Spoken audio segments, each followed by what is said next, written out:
सर्वसामान्य कुटुंबातले आपले मित्र माननीय आमदार अमोलजी कतार यांचं सर्वात प्रथम आपल्या सगळ्यांच्या वतीने अभिनंदन करतो।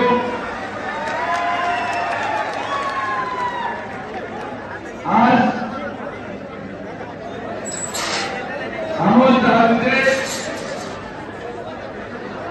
अनेक लोकांचा आणि अनेक नेत्यांच्या कार्यकर्त्यांच्या वर्ष झालेल्या संघर्षाचे यश कैलासवासी संभाजीराजे चव्हाण, माननीय श्री वसंतरावजी मुंजान, माननीय ॲडव्होकेट बापूसाहेब गुरवे, माननीय दिलीपभाऊ शिंदे, माननीय आबासाहेब चव्हाण, माननीय डॉक्टर इतापे, माननीय डॉक्टर डेरे, माननीय राजेजी चौधरी, माननीय धनाजी आयर, माननीय साहेबरावजी मोले, माननीय बाबासाहेबजी कुटे, या सर्व नेत्यांच्या अनेक वर्षाच्या परिश्रमाचं फळ आणि या संगमनेर मतदारसंघाच्या सर्वसामान्य युवकांच्या, या संगमनेर मतदारसंघाच्या लाडक्या बहिणींचं आणि या सर्वसामान्य कुटुंबातल्या प्रत्येक व्यक्तीची ताकद आणि त्याचा त्याग, या सगळ्या गोष्टींचा सारांश म्हणून आज आपल्याला सगळ्यांना हा दिवस पाहायला मिळालेला आहे। हे कुठलं एकटं यश नाही, हे एकटं कोणीही या झालेल्या परिवर्तनाचं श्रेय घेऊ शकत नाही। हे एकटं यश रेल्वेचं नाही, हे एकटं यश अमोल खताळचं नाही, हे एकटं यश व्यासपीठावर बसलेल्या मंडळींचं नाही, हे आपल्या सगळ्यांचं संयुक्त प्रयत्न होऊन आज या संगमनेर विधानसभेमध्ये आपण परिवर्तन करू शकतो।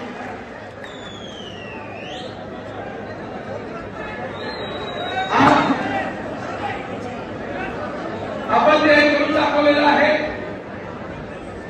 आज या संगमनेर विधानसभेचा आमदार फक्त अमोल खताळ नाहीये, समोर इथं बसलेला प्रत्येक माणूस या संगमनेर विधानसभेचा आमदार आहे। प्रत्येकाला बोलायचा अधिकार मिळेल, प्रत्येकाला आपला प्रश्न मांडायचा अधिकार मिळेल आणि ती किंमत आणि जो न्याय आमदार अमोल खताळ आहे तोच न्याय इथं खाली बसलेल्या माझ्या युवकाला देखील मिळणार अशा हे परिवर्तन ज्या मुद्द्याला धरून झालं, हे परिवर्तन ज्या उद्देशाने झालं, उद्देश आपण मिळून यशस्वी करू। आणि म्हणून माझी आपल्या सगळ्यांना एक हात जोडून विनंती आहे की कोणीही अमोल खताळ यांना जे आपण नवीन वर्ष नावाने हाक मारली, आपण काय म्हणतो अमोल भाऊ, कोणीही आमदार साहेब म्हणायचं नाही, अमोल भाऊ म्हणूनच इथं कोणी साहेब नाही, इथं कोणी तुमच्यावरती नाही आणि इथं कोणी तुमचं नेतृत्व करणार नाही। तुमचं आयुष्य, तुमचं भविष्य हे आमच्या सगळ्यांच्या मदतीने तुमच्या हातातून आम्ही तुम्हाला करून देणार आहोत, हे पण तुम्हाला त्या ठिकाणी साहेब आहेत ना, अमोल खताळ साहेब आहेत ना, व्यासपीठावर बसलेले कोणी साहेब आहेत, आम्ही सेवक आहोत आणि तुम्ही सगळे साहेब आहेत, हे या संगमनेर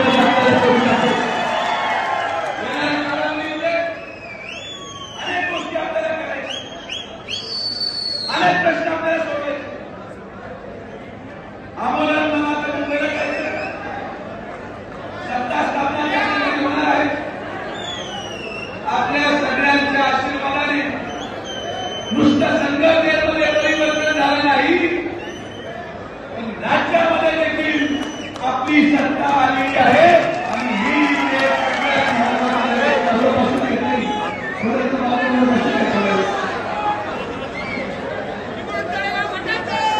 आपण सर्वजण या ठिकाणी आहात, आपण त्या प्रश्नाची सोडवणूक टाकायला तरी करणार आहोत। सर्वप्रथम आम्ही उद्याच मी आणि अमोल माननीय मुख्यमंत्री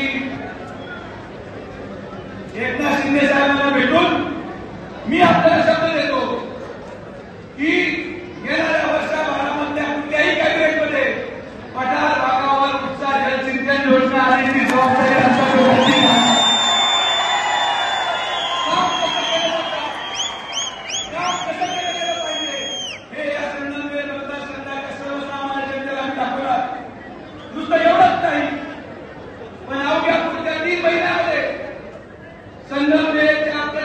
दुर्गम भागामध्ये प्रवरा मेडिकल हॉस्पिटलच्या माध्यमातून गरिबांना मोफत आरोग्यासाठी आपण कॅम्प सुरू करणार आहोत.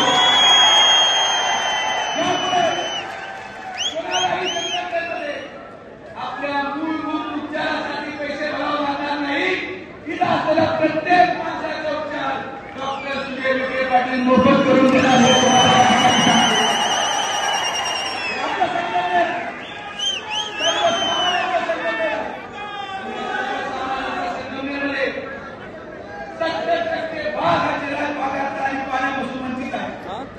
या पाण्यापासून वंचित असलेल्या भागाला दैनंदिन आपल्या मूलभूत गरजांसाठी झटावं लागतं. आरोग्य सुविधा देण्याची जबाबदारी सुजय विखेची आहे. पाणी देण्याची जबाबदारी आमच्या दोघांची आहे. एवढंच नाही, यापुढे आपल्याला निवडणुका आहेत, आपल्याला जिल्हा परिषद आहेत, पंचायत समिती आहेत, नगर परिषद आहेत.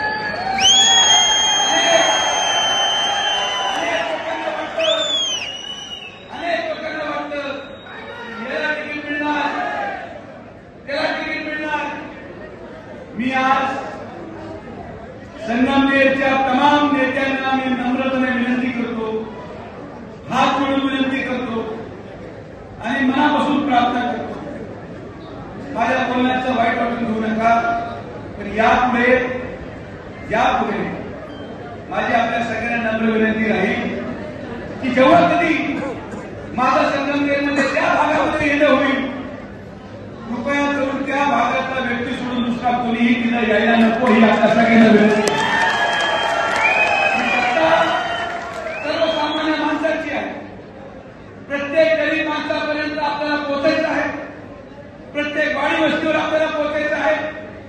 आणि ज्या कोणा व्यक्तीला या संगमनेरच्या भविष्याच्या राजकारणामध्ये सहभागी व्हायचं, मी तुम्हाला तुमच्या राजकीय निकषाचं उदाहरण देतो. तुमच्या निवडणुका असतील, कोणाला सरपंच व्हायचे, कोणाला जिल्हा परिषद सदस्य व्हायचे, कोणाला पंचायत समिती सभापती व्हायचे, कोणाला नगरसेवक व्हायचे. तुम्हाला हे पद मी देऊ शकत नाही किंवा अनुभव देऊ शकत नाही. जो व्यक्ती त्याच्या गावामध्ये सगळ्यात जास्त ढोलचं काम करेल, घरकुलचं काम करेल, स्वस्त धान्य देण्याचं काम करेल, तो यापुढे संगमनेरच्या प्रत्येक निवडणुकीच्या उमेदवार राहणार. तुम्हाला आर्थिक दृष्टिकोनातून काळजी करायची गरज नाही. तुमचे वडील कुठे संचालक नसतील, तुमचा भाऊ कुठे ठेकेदार असेल, पण जर तुम्ही गरिबांसाठी पळत असाल तर सुजय विखे तुमचा भाऊ म्हणून तुमच्या पाठीशी उभा राहणार.